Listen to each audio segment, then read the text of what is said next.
Halo, selamat datang kembali di channel Bermatematika. Kita akan melanjutkan perkuliahan MA 2111 dasar-dasar matematika kita. Kali ini kita akan membahas tentang bukti langsung. Ini adalah suatu metode bagaimana suatu pernyataan matematika dibuktikan.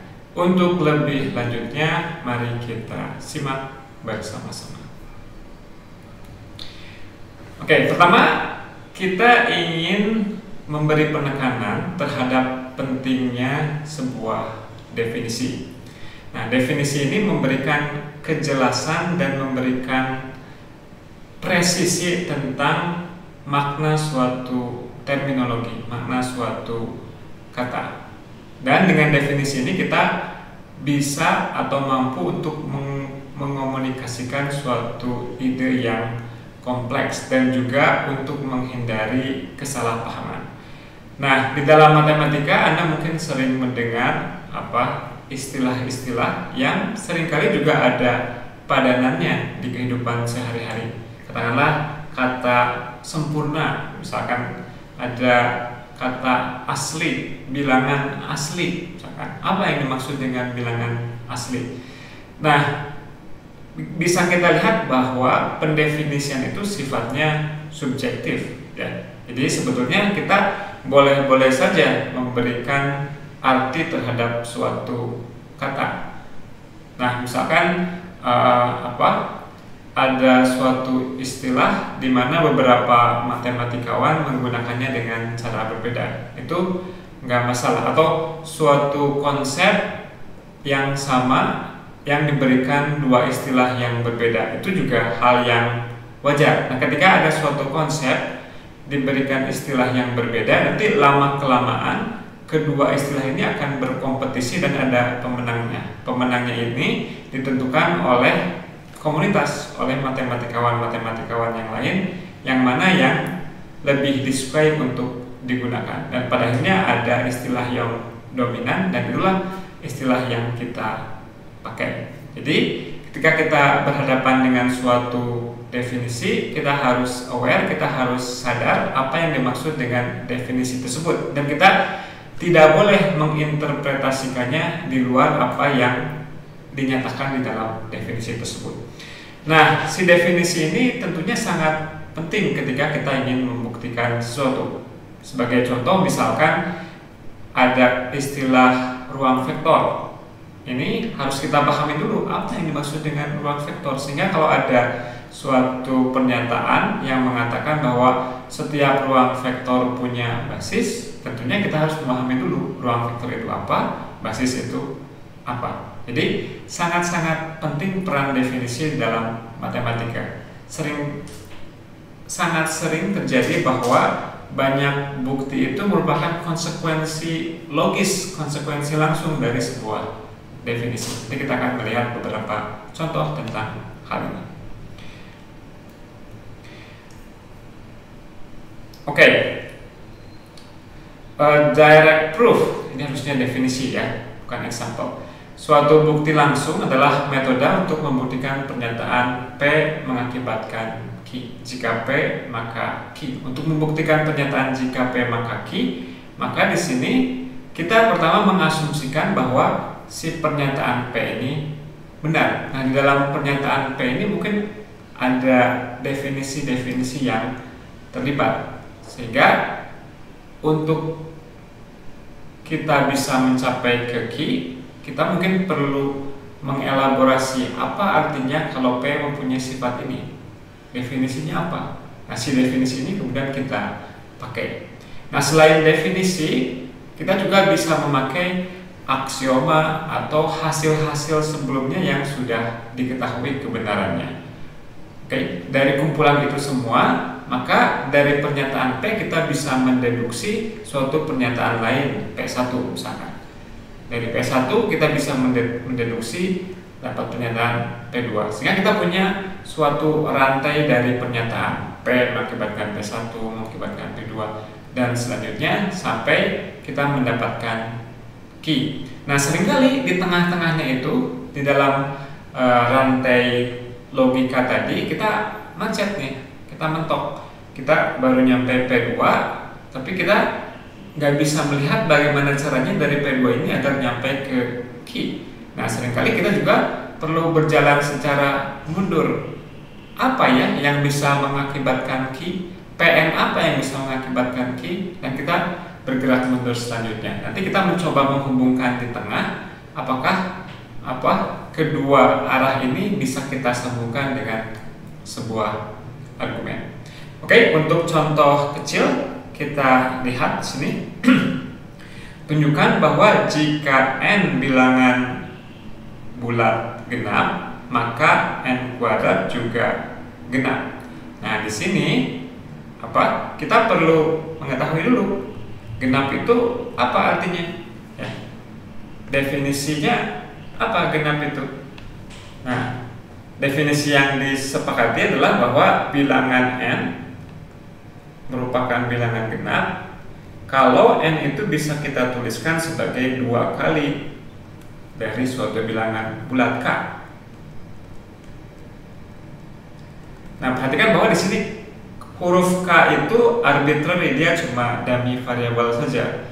Anda bisa ganti K-nya dengan S atau dengan huruf yang lain. Yang terpenting adalah bahwa di sini kita memahami konsep genap itu sama artinya dengan kelipatan 2 dari suatu bilangan genap, gitu. Ya.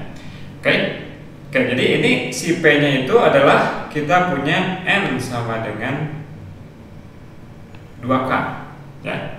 Kemudian tujuan akhirnya adalah pernyataan Q, yaitu n kuadrat genap. Oke, ini kita tuliskan dulu sebagai n genap dulu nih. Ya. Oke. Nah, langkah yang alamiah yang bisa kita lakukan untuk bisa bergerak dari P mendeduksi sesuatu adalah kita cari tahu dulu n genap itu apa artinya. Oh, genap itu artinya bahwa n itu adalah 2 kalinya sesuatu. Ya. Nah, kapan kita bisa menyimpulkan n kuadrat genap? Kalau n kuadratnya sama dengan, ingat definisi genap 2 kali sesuatu. Kalau n kuadratnya bisa kita tuliskan sebagai 2 kali S dengan S-nya bulat. Nah, sekarang kita di tengah-tengah berusaha menjembatani dari n sama dengan 2 kali sesuatu bilangan bulat, sehingga kita bisa mendapatkan n kuadrat sama dengan 2 kali sesuatu bilangan bulat. Oke? Maka yang alamiah adalah bahwa dari n sama dengan 2K, karena kita ingin mengetahui tentang n kuadrat, yang kita kuadratkan saja, ya. Kita kuadratkan saja. N kuadrat sama dengan 2K dikuadratkan. 2K dikuadratkan hasilnya adalah 4K kuadrat. Ingat, tujuan akhir kita itu adalah bisakah kita menuliskan si n kuadrat sebagai 2 kali sesuatu. Kalau kita lihat, si 4 itu kita bisa faktorkan 2-nya. Satu buah 2-nya keluar. N kuadrat sama dengan 2 kali 2K kuadrat. Ya. Nah, si 2K kuadrat ini kan bulat juga. Berarti udah dong, n kuadrat sudah bisa kita tuliskan sebagai 2 kali dari suatu bilangan bulat dengan 2K kuadratnya bulat. Berarti kita simpulkan bahwa n kuadrat genap. Sesederhana itu, ya. Oke, kita lanjutkan. Nah, ini untuk memahami tentang konsep bukti langsung, nanti kita memperkenalkan melalui materi keterbagian dan juga materi inequality, kesamaan. Ya. Oke, kita punya definisi berikut. 2 bilangan bulat A dan B, kita katakan A membagi B. Ya, kalau apa? Kalau B itu bisa dituliskan sebagai A kali suatu bilangan bulat K, atau jika ada bilangan bulat K, sehingga B bisa dituliskan sebagai A kali K. Nah, ketika kita mengatakan A membagi B, kita gunakan notasi A garis tegak B ya. Ini artinya A membagi B. Oke. Sebagai contoh 3 membagi 9. Kenapa? Karena 3 kali 3 sama dengan 9. 5 membagi 20 karena ada bilangan bulat 4 yang ketika dikalikan dengan 5 hasilnya adalah 20. Nah, ini notasi untuk tidak membagi, garis tegak dicoret. 4 tidak membagi 10. Kenapa?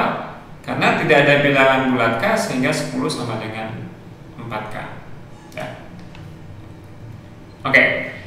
Berikutnya kita lihat beberapa properti sifat-sifat dari keterbagian ya. Pertama, A membagi A membagi B. Jika A membagi B dan B membagi C, maka A membagi C. Dan selanjutnya kita akan tunjukkan beberapa bukti untuk beberapa sifat ini untuk berlatih tentang bagaimana kita menggunakan bukti langsung. Oke, kita akan kerjakan yang ketransitifan ya. Oke.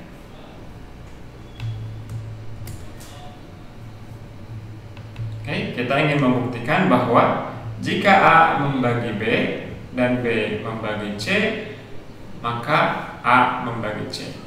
Oke, jadi kita mulai dari si pernyataan P yang ini. A membagi B, asumsikan A membagi B dan B membagi C. Nah, apa arti A membagi B? Oke, tadi apa? Kalau A dikali sesuatu sama dengan B dengan K-nya bulat. Kemudian B dikali sesuatu. Nah, ingat, karena si sesuatu untuk B itu mungkin berbeda dengan yang ini, jangan gunakan huruf K yang sama. Ingat tadi K di definisi itu dia nggak harus bernama K terus. Kita boleh namai yang lain. Misalkan B dikali L sama dengan C. Oke. Nah, sekarang apa tujuan akhirnya? Tujuan akhirnya A membagi C. Kita ingin mencapai A membagi C. Bagaimana cara kita bisa mengatakan A membagi C? Kalau definisi A membagi C dipenuhi. Apa definisi A membagi C? Kalau ada bilangan bulat S sehingga AS sama dengan C. Jadi kalau kita bisa tuliskan C sebagai A kali sesuatu dengan S-nya bulat, maka berdasarkan definisi keterbagian A membagi C. Nah, berarti kita sekarang bisa memfokuskan diri kita bagaimana caranya dari pernyataan ini agar kita bisa sampai ke pernyataan ini. Oke, kita lihat bahwa kita punya sebuah persamaan yang melibatkan C ya. Di atas apakah ada persamaan yang melibatkan C?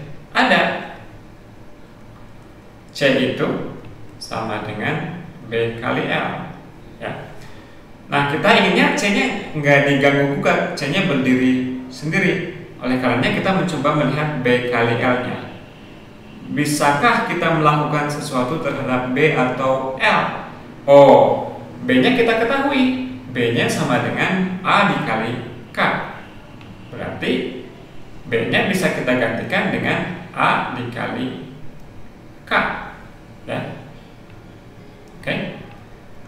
Oke, kita lihat kembali ke sini. Apa sih tujuan kita? Tujuan kita adalah untuk bisa menuliskan C sebagai A kali sesuatu. Loh, ini kan udah ada A-nya. Bisa dong kalau begitu C itu kita tuliskan sebagai A dikali KL. KL-nya bulat enggak? Bulat. Karena K-nya bulat dan L-nya bulat ya. Jadi di sini kita bisa ambil S-nya sama dengan KL yang merupakan bilangan bulat. Dengan demikian, berdasarkan definisi keterbagian, A membagi C. Ya, mudah kan? Mudah. Ya. Oke, kita lihat. Sepertinya sisanya saya sisakan untuk Anda untuk mencoba berlatih mengerjakannya. Ya. Kita akan melanjutkan dengan bilangan atau kongruensi ekuivalensi modulo N. Ya. Oke, definisi tentang kongruensi modulo N. Ini juga sebagai kendaraan buat kita untuk mempelajari bukti langsung. Ketika kita punya bilangan bulat A, B, dan N dengan N-nya bilangan bulat positif, kita katakan A itu kongruen terhadap B modulo N. Nah, ini kongruen A kongruen dengan B modulo N itu punya arti yang sama juga dengan bahwa kalau A dibagi N dan kita lihat sisanya, kemudian B dibagi dengan N, kemudian kita lihat sisanya, maka sisa keduanya sama. Jadi A kongruen dengan B modulo N kalau mereka mempunyai sisa yang sama ketika dibagi dengan N. Nah, atau lebih precise-nya kita tuliskan seperti ini, ya. A sama dengan, tapi garisnya ada 3 buah, ini dibaca kongruen. A kongruen dengan B modulo N. Kapan kita bisa menuliskan seperti ini? Kalau N membagi A kurang B. Ini ya, kita tuliskan pernyataan ini ekuivalen dengan pernyataan ini. Ekuivalen itu artinya sama persis. Ketika kita menuliskan ini, kita punya itu. Ketika kita punya itu, kita bisa menuliskan ini. Ya. Oke. Dan ini sendiri menurut definisi keterbagian tadi bisa kita artikan seperti ini. A min B sama dengan Kn untuk suatu bilangan bulat K. Oke, sebagai contoh, 17 kongruen dengan 5 modulo 6. Kenapa? Karena kalau 17 dikurangi dengan 5 hasilnya 12, dia habis dibagi oleh 6, atau 6 membagi 17 kurang 15, ya. Ini juga 23 kurang 3 adalah 20, ya. 20 dibagi 10 sisanya 0, ya. Bisa kita pahami juga seperti itu. Oke, nah kita bisa menurunkan sifat-sifat aritmetik modular dari hanya definisi tadi, ya. Misalnya sifat yang mana nih yang cukup menarik? Misalnya yang ini aja deh, ya, penjumlahan. Oke. Jadi klaimnya apa? Klaimnya adalah jika A kongruen B modulo N dan C kongruen D modulo N, maka A tambah C kongruen dengan B tambah D modulo N. Oke? Nah, masing-masing ini kan punya arti, ya. Kita bisa merujuk kepada definisi apa sih artinya A kongruen B, apa sih artinya C kongruen D. Kemudian kita mencoba dari kedua buah informasi ini itu untuk bisa menyimpulkan bahwa A tambah C kongruen dengan B tambah D. Oke. Oke, kita coba ya. Kita coba. Jadi si pernyataan P-nya adalah A kongruen B mod N, kemudian C kongruen D mod N. Kesimpulan yang ingin kita capai adalah bahwa A ditambah C kongruen dengan B tambah D mod N. Oke. Menurut definisi, apa arti A kongruen B modulo N? Dia artinya N habis membagi A kurang B. Serupa dengan itu, apa arti C kongruen D modulo N? N membagi C min D. Oke. Kita bertanya di sini, kapan kita bisa menyimpulkan A tambah C kongruen dengan B tambah D modulo N? Oh, kalau kita bisa kalau kita bisa mendapatkan definisi dari ini. Apa definisinya? Kalau N membagi A tambah C dikurangi B tambah D. Oke. Nah, jadi di sini kita perlu berpikir bagaimana caranya agar kita bisa menyimpulkan yang ini dari yang ini. Ya.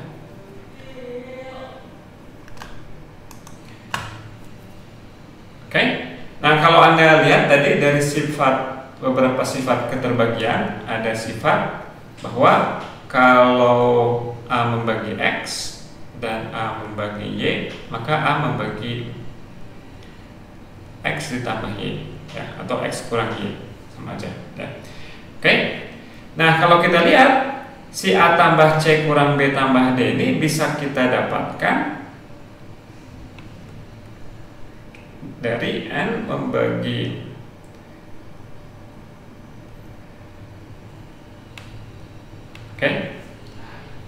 ini, perhatikan ini bertindak seperti X-nya di sini.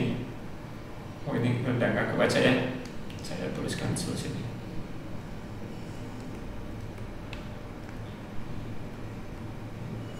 Oke, kalau Anda baca tadi, Anda lihat kembali sifat-sifat keterbagian. Kalau A membagi Y, A membagi X, maka A membagi X tambah Y. Oke.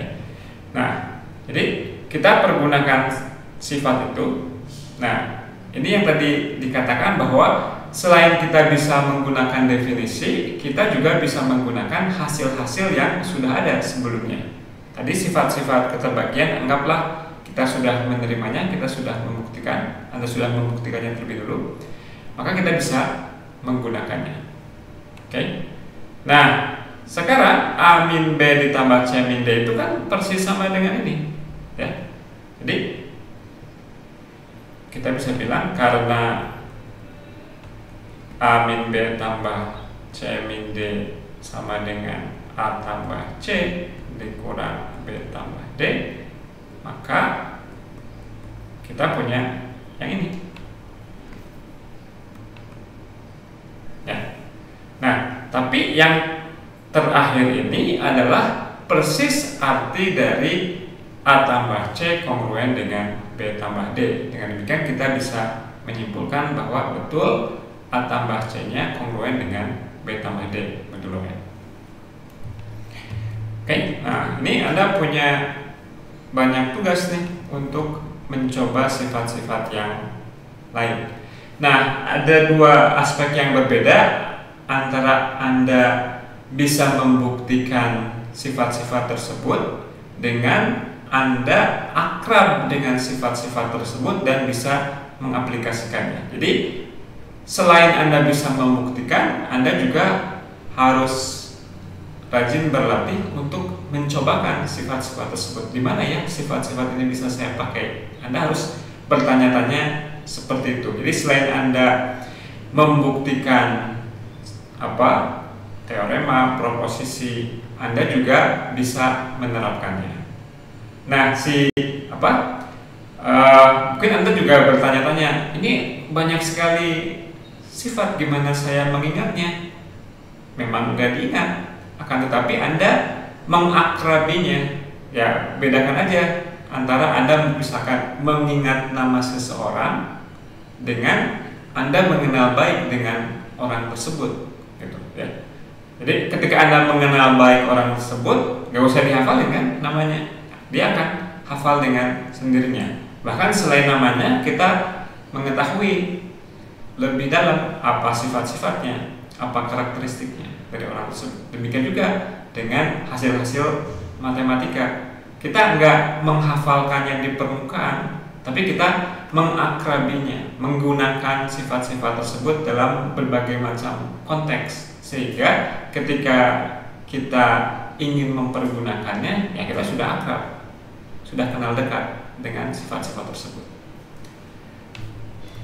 Oke, ini contoh penggunaan aritmetika modular. Ya, misalkan di sini kita ingin menunjukkan tunjukkan bahwa 8 membagi 5 pangkat 10 ditambah 7.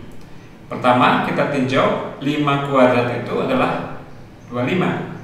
Nah, 25 kongruen dengan 1 modulo 8. Kenapa? Karena 8 membagi 25 kurang 1. Karena 24 habis dibagi 8. Oke. Berarti kita bisa tuliskan bahwa si 5 kuadrat itu kongruen dengan 1 modulo 8. Nah, tapi kita inginnya kan meninjau 5 pangkat 10. Tadi di sifat kongruensi ada sifat bahwa kita bisa memangkatkan ruas kiri dan ruas kanan, maka kekongruenannya akan tetap dipertahankan. Jadi di sini di sebelah kirinya kita pangkatkan 5, di sebelah kanannya kita pangkatkan 5 juga.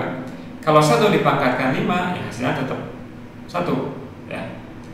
Sedangkan 5 kuadrat dipangkatkan 5, hasilnya adalah 5 pangkat 10. Berarti si 5 pangkat 10 itu kongruen dengan 1 pangkat 5. 1 pangkat 5 tentunya adalah 1. Jadi 5 pangkat 10 kongruen dengan 1 ya. Nah, kemudian dengan sifat yang barusan kita buktikan, yang kurang lebih adalah bahwa kalau A kongruen dengan C, maka si peranan A itu bisa digantikan oleh C gitu ya. Ini juga demikian, karena 5 pangkat 10 itu kongruen dengan 1, maka si 5 pangkat 10 itu bisa kita gantikan dengan 1. Sehingga ini kongruen dengan 1 tambah 7. Tapi 1 tambah 7 adalah 8. Dan 8 tentunya kongruen dengan 0. Atau ya 8 aja juga nggak apa-apa ya. Maka karena 8 habis membagi 8, maka ekspresi yang ini juga habis dibagi 8 ya. Oke, Anda banyak PR ya untuk berlatih bagaimana menerapkan semua sifat-sifat ini. Oke, berikutnya kita juga ingin memperdalam pemahaman kita tentang bukti langsung lewat materi kebersamaan. Nanti Anda ketika Anda mengambil analisis real atau mungkin Anda sudah bertemu dengan hal ini. Kalau sebelumnya kita banyak menggunakan bukti langsung dengan memanfaatkan definisi, kita juga bisa memanfaatkan aksioma. Aksioma itu apa sih? Aksioma itu adalah sebuah pernyataan matematika yang kita terima sebagai sesuatu yang benar. Nah, ingat bahwa ketika kita menerapkan argumen matematika, tentunya kan ada suatu landasannya, karena nggak mungkin semuanya bisa dibuktikan. Karena kalau semuanya harus dibuktikan, kita akan punya rantai berhingga yang nggak pernah selesai ke belakang ya. Agar kita bisa terus maju ke depan, kita harus mulai dari sesuatu yang kita anggap cukup masuk akal dan bisa kita terima. Nah, ini adalah beberapa aksioma yang dirumuskan oleh matematika tentang order, tentang keteraturan, tentang urutan dari bilangan real. Yang pertama, aksioma pertama ada yang disebut sebagai aksioma trikotomi ya. Aksioma trikotomi ini bilang bahwa kalau kita punya dua bilangan real, maka pastilah salah satu dari ini benar.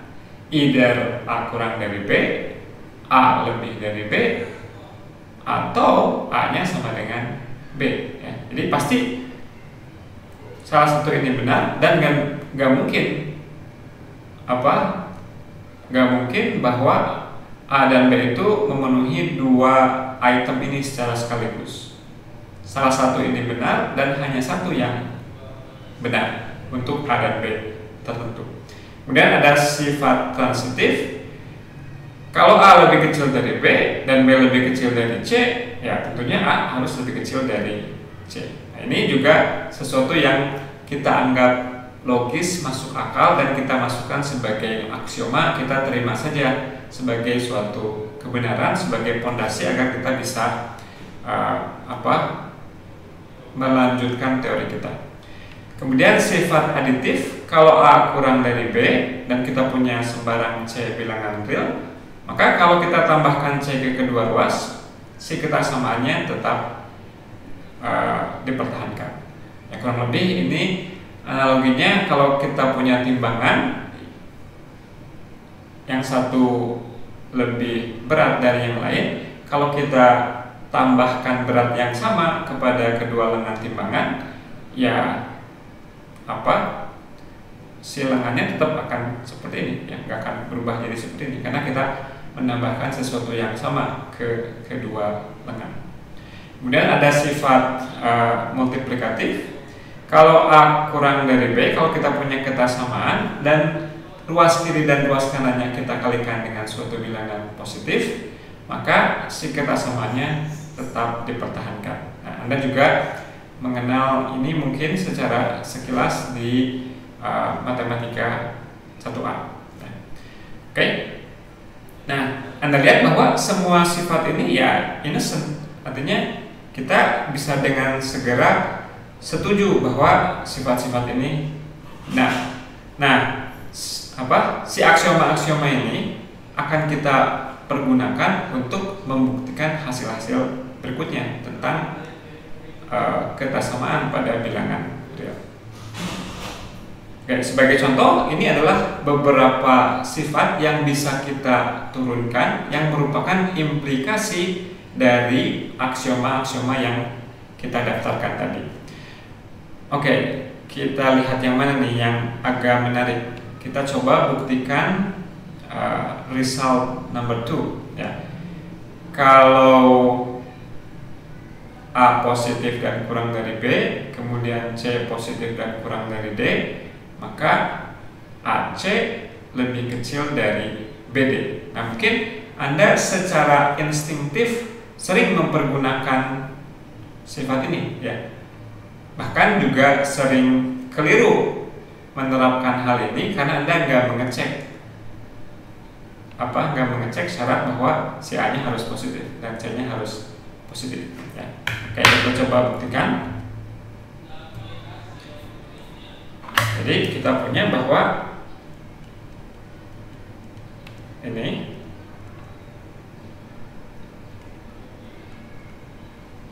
jika ini, maka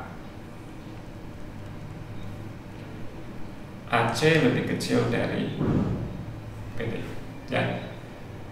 Oke, kita akan coba menggunakan aksioma-aksioma tentang urutan bilangan real yang tadi. Oke, perhatikan, karena 0 kurang dari A kurang dari B dan C positif, maka menurut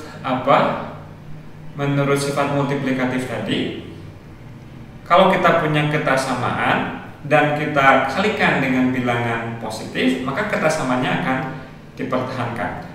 Nah, ini sebetulnya kita juga hanya memerlukan bagian yang ini saja ya. Karena A-nya kurang dari B dan C-nya positif, maka kalau kita kalikan dengan C, ketasamaannya akan dipertahankan. AC dikurangi BC ya. Kemudian serupa, karena C kurang dari D dan B positif, maka kalau si C dan D, kedua ruas tersebut masing-masing dikalikan dengan B, maka kita dapatkan BC lebih kecil dari PD ya. Jadi kita punya AC kurang dari BC dan BC kurang dari BD berdasarkan sifat transitif tadi dengan ketransitifan